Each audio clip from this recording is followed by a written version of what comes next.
Screen पे एक meeting देख रहे हैं आप, और इस मीटिंग में आपको भारत के सेना अध्यक्ष दिख रहे हैं। दूसरी तरफ जो शख्स बैठे हैं वो फ्रांस के सेना अध्यक्ष है, और दोनों की ये मीटिंग बहुत खास बताई जा रही है। कारण क्या है? कारण ये है कि फ्रांस इस मीटिंग में कुछ ऐसा कह गया जो बता रहा है कि फ्रांस को अब भारत से हथियार खरीदने हैं। अब सवाल ये पैदा होता है कि फ्रांस एक ऐसा देश है जो खुद हथियार बनाता है, खुद भारत भी बहुत सारे हथियार फ्रांस से खरीद रहा है, तो फिर फ्रांस को भारत से कौन से हथियार चाहिए और किसके खिलाफ चाहिए, ये सबसे बड़ा प्रश्न है। वहीं एक दूसरी तस्वीर देख रहे हैं आप। ये तस्वीर इस वक्त सोशल मीडिया पर बड़ी वायरल हो रही है। इस तस्वीर के साथ कहा जा रहा है कि एक सबमरीन, जो रूसी सबमरीन था, वो फ्रांस के तटों के पास, फ्रांस के स्पेशल इकोनॉमिक जोन के बाहर ही, लेकिन अचानक से प्रकट हुआ। और ये सबमरीन किसका है? ये सबमरीन रूस का है। फ्रांस के पास प्रकट होने का क्या कारण है?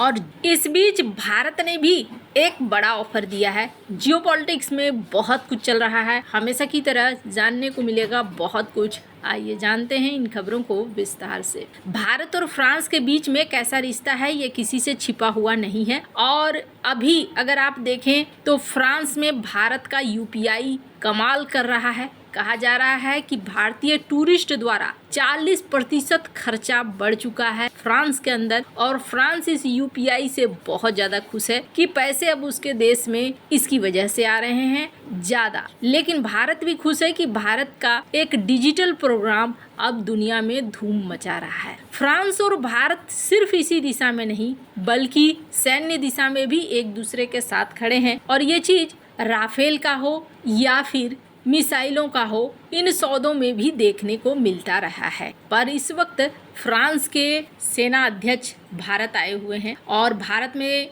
क्यों आए हैं इसके पीछे कारण यह है कि भारत ने एक मीटिंग बुलाई, यूएन के सारे देशों को न्योता दिया है, और इस न्योता में चाइना और पाकिस्तान को नहीं दिया है, बाद बाकी सारे देशों को दिया है। वो बहुत सारे देशों के चीफ आए हैं, और ये एक मीटिंग होने वाली है भारत के अंदर, आज से ही शुरू होगी। इसी मीटिंग में फ्रांस के भी सेना प्रमुख आए हैं, और ये मुलाकात हो रही है। ये मुलाकात बहुत ज्यादा खास है। खास इसलिए है क्योंकि इन्होंने सबसे पहले तो ऑपरेशन सिंदूर की समीक्षा करी है, और ऑपरेशन सिंदूर की समीक्षा के बाद इन्होंने भारत के सामने एक प्रस्ताव रखा है, और वो प्रस्ताव कहा जा रहा है कि भारत के साथ अपने रक्षा सहयोग को और ज्यादा बढ़ाना चाहता है फ्रांस भारत के लंबी दूरी के हथियार प्रणालियों को खरीदना चाहता है। अब इसका मतलब क्या क्या खरीदना चाहता है? फ्रांस ने खास तौर पर बात करी है ऑपरेशन सिंदूर में इस्तेमाल हुए कई हथियारों का। फ्रांस अपने आर्टिलरी को अपग्रेड करना चाहता है, और भारत से पिनाका सिस्टम, लॉटरिंग म्यूनिशंस और काउंटर ड्रोन सिस्टम में रुचि दिखला रहा है। सबसे बड़ी बात क्या है?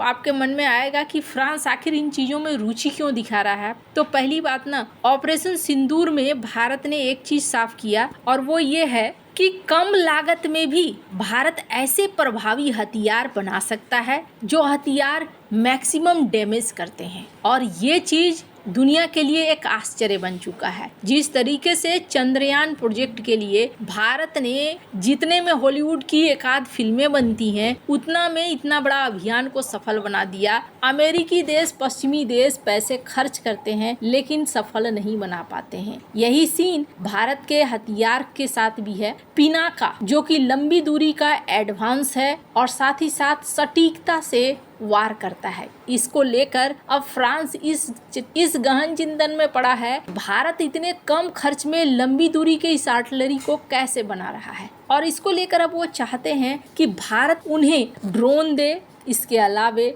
पिनाका सिस्टम दे। अब बहुत सारे ऐसे प्रश्न आएंगे। वैसे तो फ्रांस और भारत के बीच में एआई सेक्टर से लेकर कई सेक्टर को लेकर काम भी चल रहा है, बातचीत भी चल रही है। राफेल विमानों सौदे से लेकर स्कॉर्पियन पनडुब्बी परियोजना, इन सब में फ्रांस और भारत साथ आने की बातचीत होती रहती है। लेकिन अब एक सवाल हो गया है कि आखिरकार फ्रांस अगर भारत से इन हथियारों को खरीदेगा तो इन हथियारों का इस्तेमाल कहां पर करेगा। अभी अगर आप देखें तो रूस यूक्रेन का युद्ध ना एक अलग रूप लेता जा रहा है। रूस यूक्रेन के युद्ध में यूरोप का बहुत सारा पैसा लग चुका है। डोनाल्ड ट्रंप अब अपने पैसे को समेट रहे हैं। डोनाल्ड ट्रंप ये जरूर कह रहे हैं कि हाँ जी ठीक है, आपको युद्ध करना है, युद्ध करो। अगर रूस के फाइटर जेट आपके इलाके में घुसते हैं तो उन्हें मारकर गिरा दो, कोई टेंशन वाली बात नहीं है। लेकिन जब हथियारों का मामला आता है तो डोनाल्ड ट्रंप क्या कहते हैं कि हथियार हमसे खरीदो, हम बेचने को तैयार हैं। यहाँ तक कि डोनाल्ड ट्रंप ने ये भी कहा एक वीडियो में कि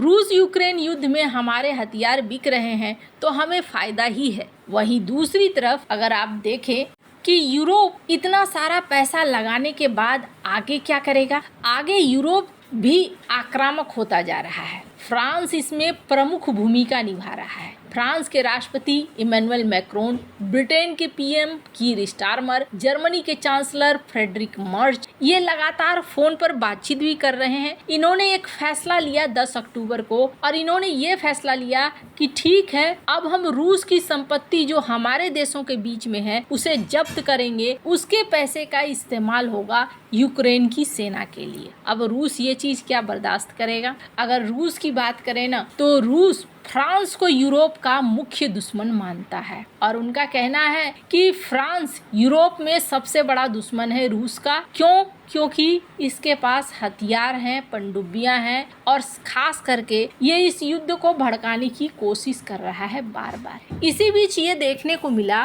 कि रूस की ब्लैक सी फ्लीट की एक डीजल पावर्ड पनडुब्बी नोवरोसिस ये फ्रांस के ब्रिटेनी तट के पास अचानक से सतह पर आ गई। रूस ने दावा किया कि नहीं, हम लोगों ने जानबूझकर इस सबमरीन को ऊपर लाया है क्योंकि इंग्लिश चैनल के नेविगेशन नियमों का पालन कर रहे थे। लेकिन नाटो और फ्रांस ने कहा कि नहीं, ये तो तकनीकी खराबी है। नाटो चीफ मार्क रुटे ने इसे लंगड़ाती हुई पनडुब्बी भी कहा, इसका मजाक भी उड़ाया। लेकिन माना क्या जा रहा है? माना ये जा रहा है कि फ्रांस के आसपास लगातार रूस सक्रिय हो रहा है और आगे चल के एक युद्ध हो सकता है और ये युद्ध यूक्रेन के भविष्य को तय कर सकता है। वैसे तो कहते हैं कि केलॉग ने कुछ इस तरीके का विजन दिया है। स्क्रीन पर इस आर्टिकल को देख सकते हैं। इस आर्टिकल के अनुसार ट्रंप के खास हैं। इनका कहना है कि भाई अगर युद्ध लड़ेंगे तो ऐसा करेंगे कि फ्रांस की, जर्मनी की, ब्रिटेन की सेना होगी जो यूक्रेन को सुरक्षित करेगी। कुछ इस तरीके के मैप की बात हो रही है। लेकिन अगर ऐसा होता है तो क्या होगा? अंदाजा ये लगाया जा रहा है कि यूक्रेन का एक बड़ा हिस्सा बट जाएगा, कुछ हिस्सा रूस के पास जाएगा और यूक्रेन जो काफी बड़ा सा था वो छोटा सा रह जाएगा। क्या भविष्य के युद्ध की तैयारी करना चाहता है फ्रांस और इसके लिए भारत से हथियार चाहिए? हालांकि अभी ये काफी इनिशियल स्टेज पर ये बातचीत हो रही है, पर माना जा रहा है कि फ्रांस तैयारी कर रहा है कि भविष्य में अगर उसे लड़ना पड़े रूस से तो उसके पास हथियारों की कमी न हो, साथ ही साथ कहीं न कहीं से एक आपूर्ति केंद्र बना रहे जहां से वो हथियार ले सके और सस्ते हथियारों के लिए वो भारत की तरफ देख रहा है। लेकिन अगर रूस फ्रांस में युद्ध होने लगेगा तो भारत कभी भी रूस के खिलाफ हथियार नहीं देगा। आपको क्या लगता है? इन सब मामले में आपकी क्या राय है? कमेंट कर जरूर बताएं। जल्द मिलते हैं अगले वीडियो में नई खबर के साथ।